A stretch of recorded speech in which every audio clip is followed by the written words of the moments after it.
pessoal, tudo bem com vocês? Olha eu aqui com uma dica de leitura. Eu fiz um unboxing faz poucos dias, sábado, eu fiz rapidão de 3 livros que eu comprei na Amazon e eu mostrei tão rápido que eu nem falei um pouquinho sobre os livros que eu comprei.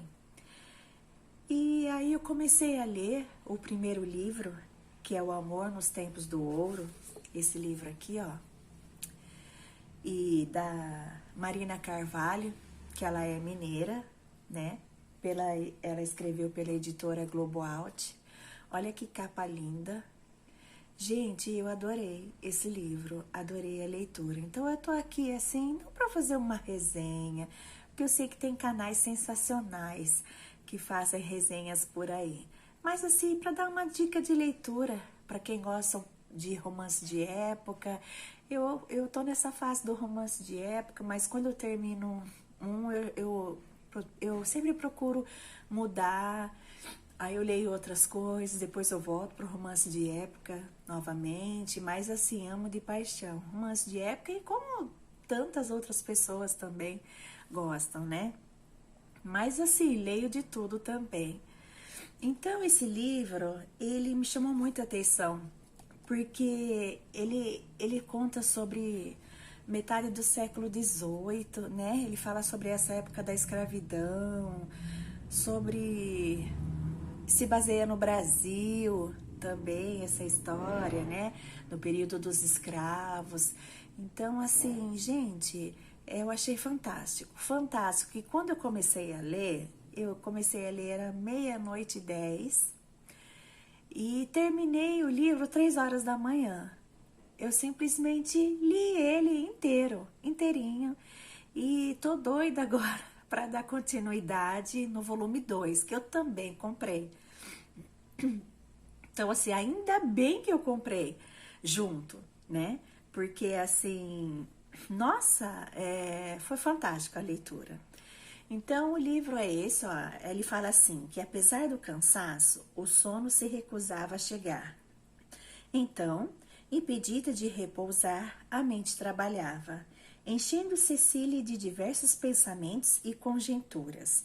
Não se via mais como a moça criada na França, repleta de amor pela família e feliz somente por existir. Havia endurecido por tudo o que estava sendo obrigada a passar. Tampouco sabia em que tipo de pessoa estava se transformando, embora tivesse uma leve noção de quem gostaria de ser.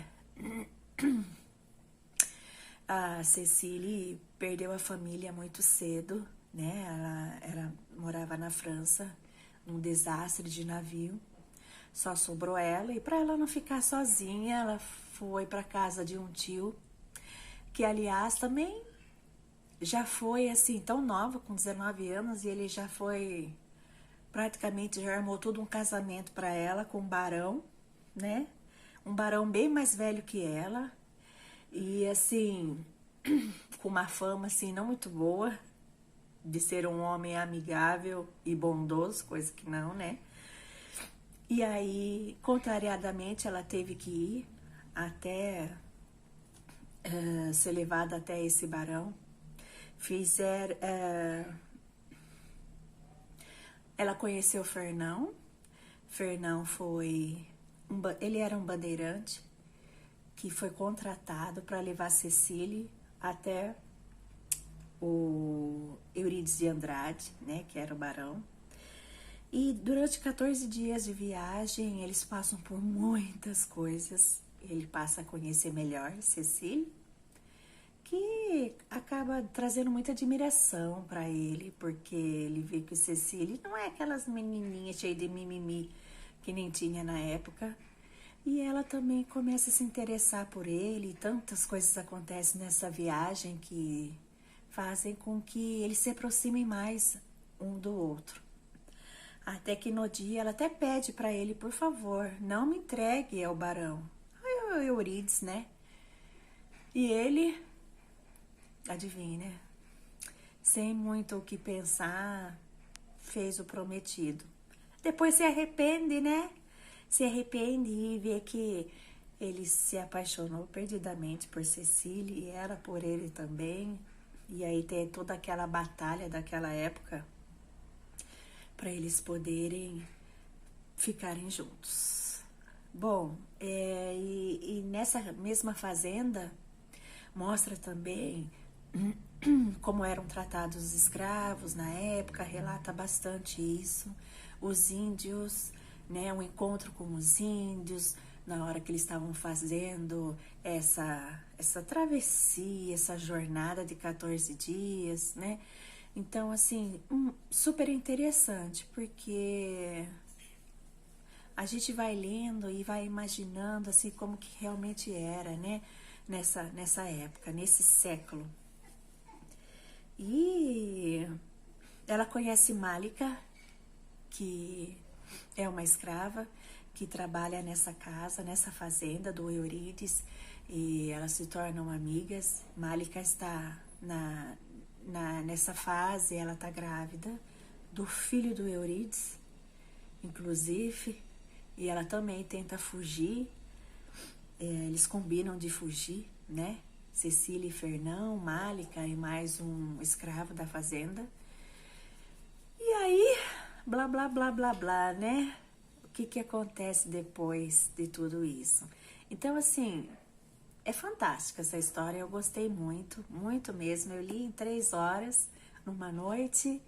Então, eu vim aqui falar um pouquinho, né? Dar uma dica de leitura, se você se interessar.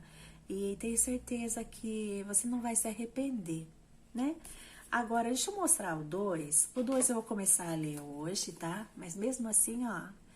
Então, já fala assim, a história de Malika, a história dela, né? Porque esse Amor nos Tempos do Ouro, ele tem um final feliz, tá? Mas aí vai começar a contar a história, dando continuidade na história de Malika, o que acontece depois, né? Com a Malika, ela e o filho do barão, né? O bebê quando nasce, blá, blá, blá. Então, assim, claro e escuro, branco e preto, certo e errado, Henrique e Malika. Henrique é o filho do barão, tá? Ela poderia passar a noite inteira encontrando anônimos plausíveis para aquela discrepância, todos velhos conhecidos de seus anos de escravidão. Por esse pecado, anjo-demônio superior e inferior. Mas houve um tempo quando ainda era escrava de Euclides de Andrade, em que Malika ousou sonhar que o amor era capaz de aniquilar essas diferenças. Isso porque um lindo senhorzinho, branco, loiro de olhos azuis, olhava para ela com a alma. Assim, ele a fazia acreditar, e não com a superioridade inerente aos privilegiados de pele clara. Bom, ó, esse é o volume 2, tá? Eu vou começar a ler, mas mesmo assim, eu poderia ter lido os 2 já e falar um pouquinho de cada um para vocês, mas eu não resisti. Eu quis falar um pouquinho do Amor nos Tempos do Ouro, que eu terminei, que é um. Vou começar o 2 e aí depois eu falo mais um pouquinho para vocês do volume 2, dessa duologia maravilhosa que é da Marina Carvalho. Tá certo? Fica a minha dica de leitura para vocês. Espero que vocês tenham gostado e até o próximo vídeo. Tchau!